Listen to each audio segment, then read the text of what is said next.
Qui c'est qui s'occupait des bains-douches? Les bains-douches, c'était Marius, le mari de la bassette. Eh bien, c'était des douches individuelles. Il y en avait, je ne sais pas, 3 ou 4, ou 4 ou 5. Mais c'était un bâtiment avec des douches fermées, bien sûr. Hein. Chaque douche avait sa porte. Et alors, on a amené son savon et sa serviette. On passait devant Marius, on s'est surveillé, et on allait dans sa cabine de douche. Il y avait un jour et un horaire. Alors, tout le monde se promenait avec son savon et sa serviette pour aller au bain de douche. Ils étaient où ces bains-douches? Là où est la pharmacie. Après, ça a été une salle où on allait pour se réunir quand une association, par exemple, troisième âge, voilà, on avait une salle là-dedans. Et après, c'est devenu la pharmacie. C'est-à-dire que quand j'étais petite, toute petite, on prenait l'eau à une prise dehors. Donc, les femmes mettaient de l'eau dans le seau. Et puis, comme j'avais des escaliers, elles le mettaient au bas des escaliers. Et quand les hommes montaient, ils montaient l'eau. Et pas de machine à laver? Eh ben non, à la main, à l'endroit où il y a les bains-douches. Parce qu'après, ils ont enlevé les bains-douches, mais ils ont laissé les lavoirs individuels. Enfin, il y avait un grand lavoir avant, pour rincer et pour laver. Ils ont enlevé le lavoir et ils ont mis des lavoirs individuels. C'est-à-dire que souvent, les gens ils passaient avec une corbeille, ils allaient rincer leur linge au lavoir. Moi, je me suis mariée en 1956 et je suis là depuis. J'ai connu Claret quand j'ai connu mon mari travailler au Triado. Moi, je suis du Triado. Et au moment où je me suis mariée, on est venu ici. Oh, c'était pas comme maintenant. C'était beaucoup plus petit. Puis, il n'y avait pas d'eau, beaucoup d'eau. Il n'y avait pas l'eau à l'évier. Il n'y avait pas... Il fallait aller chercher l'eau à la pompe. Il y en avait 2 ou 3 dans le village et il y en a une au milieu, là, le griffe qu'on appelle. Ce qui est sur la place, là. Les gens venaient chercher l'eau, là. Et l'été, quelquefois, c'était un peu rationné. On vous donnait tant de cruches. Mais après, ils ont fait placer, quand ils ont fait placer l'eau, c'est allé mieux. Mais quand je suis arrivée, moi, au Triado, on avait l'eau à l'évier et tout. Ça a été dur. Il fallait aller chercher l'eau à la pompe. Et on a un charrier. Vous savez que dans une maison, il en faut des cruches. Et il y avait un grand lavoir pour laver le linge. Mais au lavoir, il y avait un grand lavoir à peu près de la grandeur comme ça, et l'eau se changeait automatiquement, et on lavait là comme ça. Moi, au début, ça a été dur. Et parce que moi, j'étais du Triado, c'était un petit patelin, hein. Mais on avait l'eau, on avait des bassins, mais avec des robinets, on changeait l'eau. C'était pas du tout pareil. Ça m'a été un peu dur au début. Oh, à ce moment-là, ici, on avait des douches. Nous, à la maison, on achetait un seau à douche. On mettait l'eau dedans. On avait un baquet et puis on avait un broc. Et de temps en temps, on mettait un peu d'eau chaude dans le broc. Comme ça, c'était pas trop froid. Et puis on versait sur la tête, on savonnait, puis on rinçait. Bon, il y avait des toilettes, des trous. Et... Oui, c'était pas... Ah, c'est après, quand il y a eu l'eau, qu'ils ont... Ça, c'est modernité. Il est venu un maire un peu plus moderne. C'était un maire un peu antique, quoi. Enfin, il devait être âgé. Après, on a eu des maires plus jeunes et plus avisés qui ont fait. Ça a changé après. Il n'y avait pas de toilette. On faisait un seau hygiénique qu'on allait verser dans le ruisseau. Et vous savez, le ruisseau qui passe dans Claret, ça s'appelait le Merdanson. Parce que tout le monde vivait dans le ruisseau. Alors évidemment qu'il n'y avait pas d'eau. Et chez mon père, il n'y avait pas de ruisseau. Alors on le mettait dessous dans le fumier du cheval. Il y avait un tas de fumier, on le mettait là. Moi, c'est que je me suis mariée en 68 et j'ai eu une douche et des toilettes quand on s'est mariés, qu'on est allé habiter dans un appartement. Chez moi, ni chez mes grands-parents, ni chez mes parents, il y avait deux douches. À se laver, comme on dit, entre se détacher un bras, l'autre, une jambe, l'autre.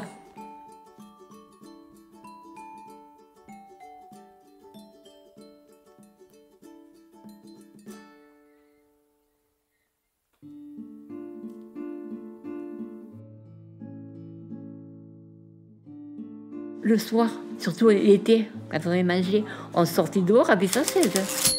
Et on s'asseyait entre voisines. Et bien on s'assied entre voisines, et bien on discutait, et à une table, tout se fait, on tricotait.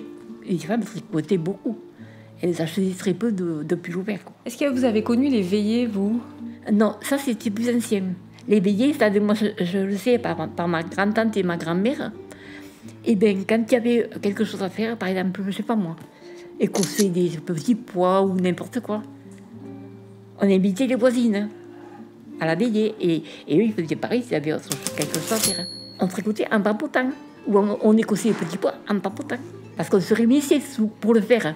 Quand on est seul et qu'on a une montagne de petits pois, tandis que là, quand on est 4 ou 5, ça va plus vite. Hein. Tandis que maintenant, c'est un pour tous, c'est tout pour un. Chacun pour soi et Dieu chez tous. Il venait à un cinéma jouer dans une remise. Oui, il venait de temps en temps. Même au début que j'étais mariée, on y allait. Puis après, il n'est plus revenu. Quand il y a eu les télés, vous comprenez. Et puis il n'avait pas tellement de monde parce qu'ici, les gens n'étaient pas tellement... Celui qui était vraiment dévot, il n'allait pas au cinéma parce que le curé l'empêchait de voir tel ou tel film. Ben, il disait au cinéma, il faisait un cinéma, mais il coupait il faisait des coupures. Moi, je ne l'ai jamais vu ça, mais je sais que mon mari disait que si tu veux, allez hop, quand il y avait une scène un peu, alors il le coupait. À ce moment-là, vous savez, le curé, il faisait la pluie et le beau temps. Hein. Mettons un enfant qui allait au catéchisme que son père ne pratiquait pas, comme moi le mien, mais ils avaient intérêt, les petits, de rester, parce qu'alors ils étaient punis. C'est quand il y avait une bêtise. Moi, ça n'a pas empêché quand j'ai eu envie d'aller au cinéma. On avait la salle de cinéma. Ce qui fait qu'il y avait une salle exprès qu'on allait nous ouvrir. On s'asseyait sur des bancs et on regardait la télévision. J'avais une quinzaine d'années, même moins peut-être. Je suis en 49. Hein. Parce qu'il y en avait, mais nous on n'en avait pas, mais il y en avait qui avaient déjà.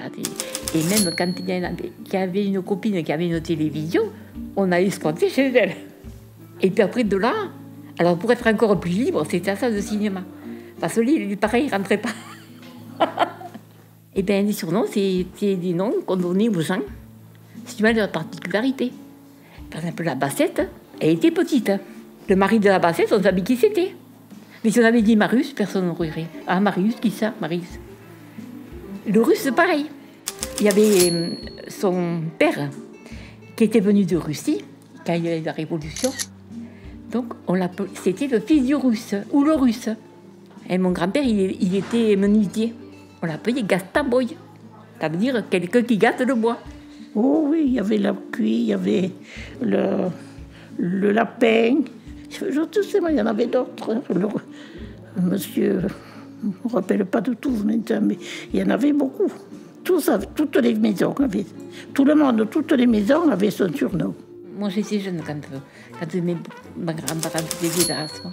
Il y avait une pièce à la maison qui était consacrée au verre à soie. Alors, on mettait des clés et on mettait la graine de verre à soie qu'on avait fait cuire dans son lit, dans un endroit chaud. Donc, on mettait la graine de verre à soie. Les verres à soie se faisaient, imagine, normalement de mûrier. Quand on leur donnait, c'était tellement qu'il y en avait. Donc, une fois que les verres à soie étaient prêts, il fallait mettre des branches de mûrier. Mais ils montaient dans la branche et ils commençaient à faire le cocon. Il fallait avoir l'œil parce qu'il ne fallait pas laisser sortir le papillon. Il fallait tuer le cocon avant que le papillon sorte. Donc ils connaissaient, bien sûr. Donc celui-là, il est assez gros. Allez hop, dans l'eau bouillante. Et donc on les amenait à Saint-Hippolyte. Il y avait une usine qui transformait la soie des cocons en soie. C'était de la vraie soie. Maintenant, il est hors de prix, la vraie soie. Hors de prix. Je ne sais pas, les gens quand même s'entraidaient, comme garder un enfant ou faire des choses comme ça. Si quelqu'un était malade, on allait quand même lui porter secours. Ou une personne âgée. Par exemple, moi, la première, je disais à mon fils, va faire des courses pour cette dame, on va lui faire un fagot le mercredi. Je lui disais, porte-lui un fagot de bois, va aller dans le bois faire un petit... C'était comme ça, autrefois on l'apprenait aux enfants. J'ai vu un moment très triste pour moi. C'est le moment où les enfants des gens du village n'ont plus assez d'argent pour acheter le terrain à bâtir, parce que y a plein de gens qui travaillaient à Montpellier et qui ont commencé à venir dans le village. Et ces gens qui étaient nés dans le village sont allés construire une maison dans les Cévennes, à 30 km d'ici, parce qu'ils pouvaient se payer le terrain. Nous, on l'a fait bâtir, mais c'est une tante qui nous avait laissé le terrain. Alors ça fait qu'on a fait notre maison. Elle n'avait que pas d'enfants, vous comprenez, elle était demoiselle, alors elle avait ce terrain, elle nous l'avait donné pour qu'on fasse notre maison. Et alors nous, on l'a soignée. Quand elle a été âgée, on s'est occupé d'elle jusqu'à la fin de ses jours. Mon mari lui faisait du bois chaque hiver, on s'occupait d'elle, vous comprenez, alors elle nous a laissé ce terrain. Et oui, c'est autrefois, elle était demoiselle, elle n'était pas mariée. Elle n'avait pas d'enfants. Et autrefois, les gens n'avaient pas des grosses retraites, vous savez.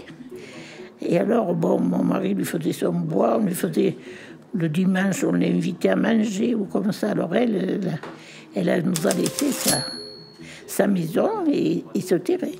On s'entendait mieux, on vivait mieux. On vivait mieux que maintenant. Les gens se jalousent entre eux. Qu'est-ce que vous voulez? Les gens s'entendaient mieux.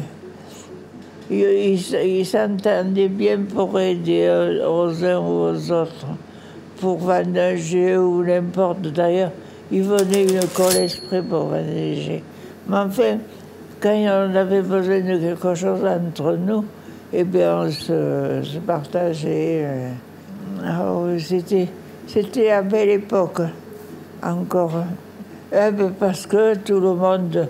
Vous voyez, le soir après souper, on sortait, on prenait le frais, il y avait des bancs tout le temps autour de la place, et on s'asseyait là où on portait des fauteuils pliants, on se réunissait tous sur la place comme ça, tous ceux qui habitaient là. Et alors, bien sûr, un racontait une histoire, l'autre une autre. Il y avait toujours quelque chose à dire. L'après-midi, on se réunissait, les femmes avec le tricot, l'ouvrage, enfin. Et les hommes aussi se travaillaient, mais à la fraîcheur. Ils commençaient le matin bonne heure, et le soir, ils y allaient ou pas, mais ils faisaient sa journée le matin. Et puis, on faisait un peu de jardin. Il fallait s'en occuper, tout ça. Mais oui, maintenant, c'est plus pareil. Les gens sont jaloux les uns des autres. C'est plus pareil, c'est pas la même vie. Et vous voyez, le soir, on pouvait sortir, tout ça, et aujourd'hui, il n'y a rien. Il n'y a personne. Oh, c'était la belle vie là-bas.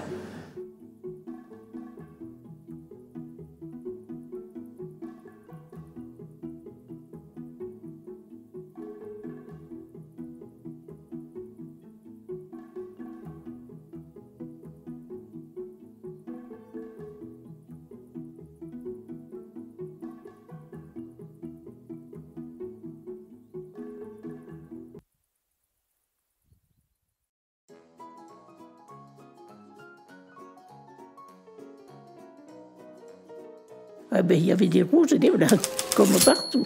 Et bien, les rouges, c'était plutôt le parti ouvrier, et les autres, c'était plutôt le parti riche.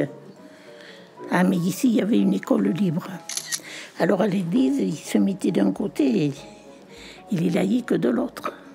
Et bien, il y a l'école en bas, c'est à l'entrée, là, il y avait une grande croix dans une cour, c'était l'école libre. Et puis, l'école laïque était où elle est maintenant. Il y avait des institutrices qui étaient... Ils n'apprenaient rien. Ils faisaient beaucoup plus de prières que de leçons. Quand ils voulaient passer le certificat, ils partaient en haut. Moi, quand mon fils est né, il est de suite venu quelqu'un, il m'a dit « Un enfant, on a envoyé un enfant, mais l'enfant, il n'est pas venu à 8 ans.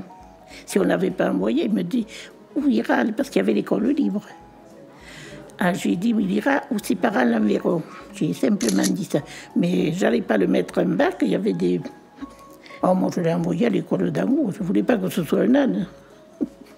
Où est-ce que vous êtes né et en quelle À année? la Val-Saumès, en 1919, le 3 octobre. Ma mère a eu 3 filles et un garçon. Voilà, moi j'étais la 3e. Et puis il y avait un garçon, alors, qui peut-être, mais il voulait tant avoir un garçon.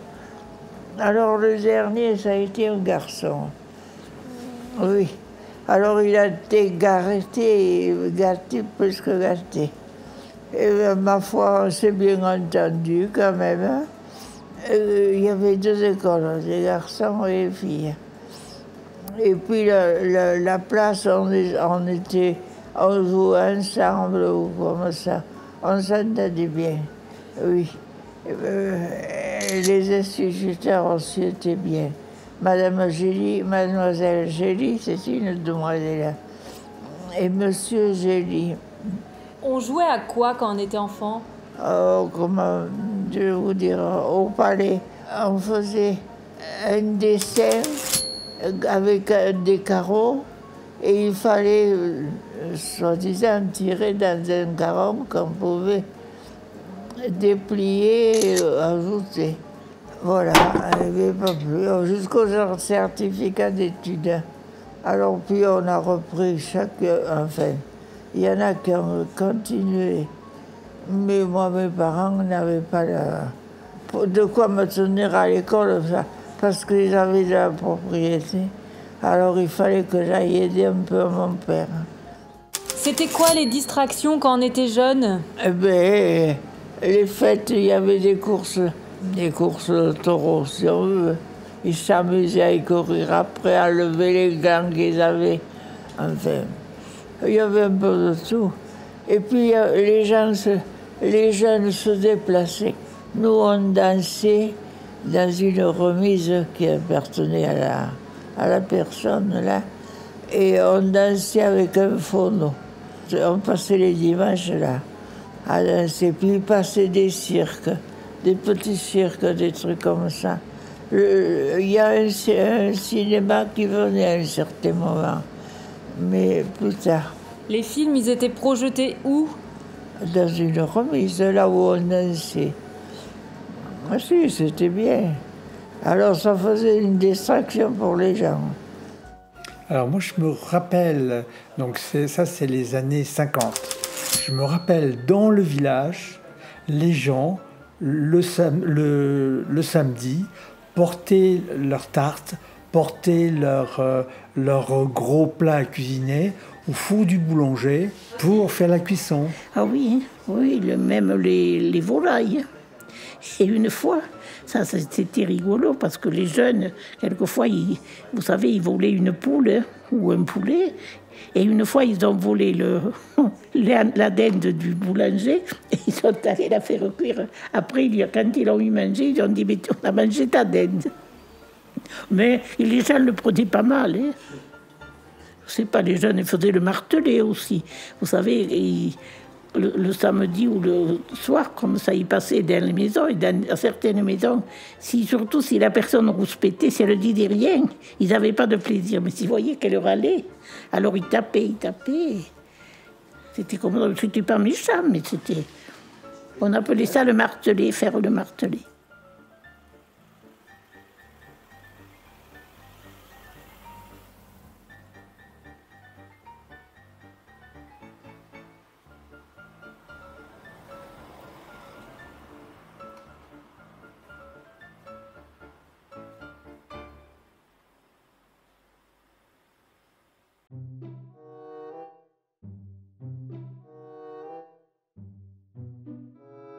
Oui, il y avait itinérants qui étaient dans le village. Il y en avait 3 quand je suis venue. Il y avait les comméras, il y avait Madame 3 d'épicerie. Et pourtant, on n'était pas nombreux. Mais il n'y avait pas de supermarché, vous comprenez, à ce moment-là. Les plus riches, c'était les comméras.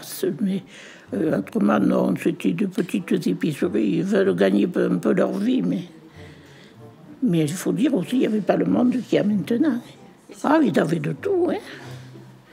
Ils avaient de tout. Ils avaient de la charcuterie, du fromage, de tout. Parce que les gens, ceux qui demandaient, ils payaient. Vous savez, autrefois, les gens n'étaient pas... Il y en avait bien quelques-uns, mais même les gens se prêtaient des sous entre eux. Mon beau-père me le disait, il me disait... ceux qui avaient, par exemple, mon beau-père, ils travaillaient au point des chaussées. Ils avaient un mois chaque temps. Eh bien, ils s'aidaient entre eux. Si un ouvrier n'avait pas été payé agricole, qu'on le paierait un peu plus tard, ils s'aidaient. Mais il me dit, ça ne se savait pas. Hein. Et puis alors, il a commencé à passer des épiciers. Puis alors, quand il s'est levé, les grosses... Il y en a 2 qui ont fermé. Et ma belle-mère tenait l'épicerie. Elle vendait des sandales fantaisie. Elle avait de jolies sandales en corde avec des rubans de toutes les couleurs. Mais vous pouvez dire qu'on les mettait pour monter au pic, mais puis c'était fini. On les usait comme ça. Des bas, des chaussettes, des trucs comme ça. Oui. C'était un peu l'épicerie, un peu de tout. Alors, elle travaillait parce qu'elle avait un peu de tout. Même, elle faisait la vaisselle. La vaisselle, des poteries, des trucs comme ça. Est-ce qu'elle faisait crédit? Oh, des crédits, elle en a fait. Et oui, et même elle en a perdu. Vous savez, les gens devenaient... Vous savez, ils venaient quand il manquait quelque chose, et puis... Tout aussi bien, vous direz, je vous payerai à la fin du mois. Oui, à la fin du mois. Parce que, ou ils n'y étaient pas, ou alors ils se payaient par petits chèques. Là. Il y avait beaucoup de commerce à Valflonès? Non, il n'y avait rien. Il n'y avait rien. Si, des bouchers. Il y en avait 2 dans le village, puis il en venait un de Claré. Oui. Un déclaré. Et puis, il venait des ambulants comme ça, qui passaient avec une jardinière, je me vois toujours. Et elle portait de la viande toute découvrée. Les boulangers, il n'y en avait pas, ils venaient de Claré. Et les bouchers, il y avait celui de Saint-Mathieu. Il venait, mais puis les gens allaient à Saint-Mathieu quand même. Mais ils venaient. Et puis les gens ne se déplaçaient pas comme maintenant. Maintenant, les gens vont ailleurs. Il manque quelque chose, des fois on courbait à l'épicerie. Alors, vous voyez, c'est pas comme avant. Il venait quand il tombait une dent.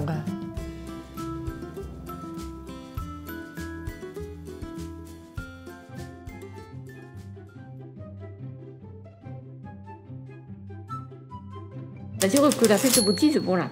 Avant, c'était les filles d'un côté et les garçons de l'autre. Hein. Et on se regardait un chien de faïence. Les filles, ce qu'elles demandaient, c'est combien elles demandent à danser. Elles allaient danser. Et plus si affinité. Et c'est comme ça que j'ai connu mon mari. Parce que je l'ai connu à la fête à Loré. La fête suivante, c'était Sauterargues. La fête suivante, Clairet. Et chaque semaine, on se revoyait. Parce que chaque semaine, il m'invite à danser pour pas que je m'entraîne. Le premier dimanche d'août, c'était à Clairet. Et ça n'a pas changé, même le premier dimanche d'août. Toutes les semaines, il y avait une fête. Et on faisait la tournée alors? Ben oui, forcément. Eh ben, c'était Sauterargues, Boré, Vaquière, Valflonès, Pompignan. Oui, mais on faisait la tournée, mais attention. Quand j'allais à la fête à quelque part, il y avait mon père ou ma mère qui me surveillaient. C'est pas les deux. Parce que moi, je voyais d'un côté, genre des autres. En plus, on avait le bal avant à l'apéritif et après le soir. Il y avait 2 balles, enfin 2 musiques à l'apéritif et puis après le repas. Qu'est-ce qu'on dansait comme danse? Tango, valse, java, cha-cha-cha, Madison, voilà. Et des fois même, c'était 2 ou 3 ensembles différents dans la même fête. Un qui venait faire le samedi, un qui venait faire le dimanche, un qui venait faire le lundi. Et alors, ce qu'il y avait, c'est que les musiciens, pour le repas du soir, ils étaient invités chez les gens qui s'occupaient de la fête, les jeunes. Parce que c'est les jeunes qui s'occupaient de la fête. Hein. Et bien, chaque jeune prenait 2 ou 3 musiciens pour le faire manger. Est-ce qu'il y avait des fêtes religieuses? Oui, aussi. Avec les bannières, les croix, et puis on allait à l'Irak. C'est-à-dire qu'à Irak, c'est une chapelle qui est dans la campagne, la commune Sauterarde. Et bien tous les ans, pour le 15 août, on prenait d'ici les bannières, les croix et tout le bazar, et on y allait à pied. Mais c'était une fête, hein. C'est une fête d'y aller à pied. On y allait tous ensemble, tout le monde, à pied. Et c'était une fête. Hein. Alors après, bien sûr, dans le champ, il y avait la procession, avec les bannières, les croix, les machins. Donc il y a la messe le matin, il y avait le repas midi, et il y avait des vêpres. Et c'est là qu'on promenait dans le champ, pour les vêpres. Et puis alors, il y avait des fêtes religieuses, des processions. Les gens faisaient dans son quartier, ils faisaient des reposoirs qu'on appelait, ils mettaient des draps partout, ils arrangeaient un reposoir, et il y avait des processions. Il y avait le prêtre avec ses acolytes, et puis après, les gens qui suivaient, et en chantant ou en priant. Et on faisait des reposoirs dans certains quartiers. Et là, celui qui faisait le plus joli reposoir. Et là, le prêtre s'arrêtait et il faisait la bénédiction. Et on repartait en procession. Est-ce qu'on faisait la fête? Oui, le 15 août, c'était. Elle durait, ça dépendait quand ça tombait. Mais enfin, elle durait toujours 3 jours. Aussi, il y avait du monde, vous savez. Les gens se rassemblaient davantage. On dansait, aussi, il y avait beaucoup d'animations. Il y avait des forains qui venaient vendre. Ils portaient des pistaches, ou alors il y en avait des petits sujets que les gosses allaient tirer avec les boîtes. Tout ça, ça a bien changé. La fête de la Font-Plus, une fois le 19 mars, pour la Saint-Joseph. On montait à travers le bois, un petit sentier. On partait du Marigot, je ne sais pas si vous connaissez, le Masrigot. On partait à pied, on partait de Valsonès à pied. Et puis on prenait là au Masrigot, on prenait le petit sentier, on montait jusqu'au pic. Ah ben il y avait la messe au Picello. Il y a une petite chapelle là-haut. Et alors, il y avait un prêtre qui venait de Saint-Matthieu. Il disait la messe, les vêpres. Et alors, ceux qui croyaient venaient à la messe. C'était en plein air. Parce qu'il y a une toute petite chapelle qui est mignonne. Oh, c'était une belle journée pour les jeunes. Et le soir, on goûtait là au Marigot. Et ils nous payaient la carte d'année. C'était une tradition. Il fallait goûter là, on goûtait. C'était bonheur quand on redescendait. On goûtait, ils nous payaient le vin blanc, enfin, aussi. Ils étaient gentils, ces gens. C'était une journée de détente.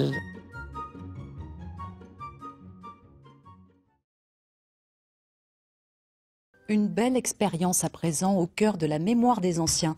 Une association récolte les souvenirs des personnes âgées pour les restituer ensuite sous forme de documentaires mêlant images d'archives, images d'aujourd'hui et témoignages. Des souvenirs que les résidents d'un EHPAD de Claré, dans l'Hérault, ont pu revivre en réalité virtuelle. C'est un reportage tout en ambiance de Juliette Meurck.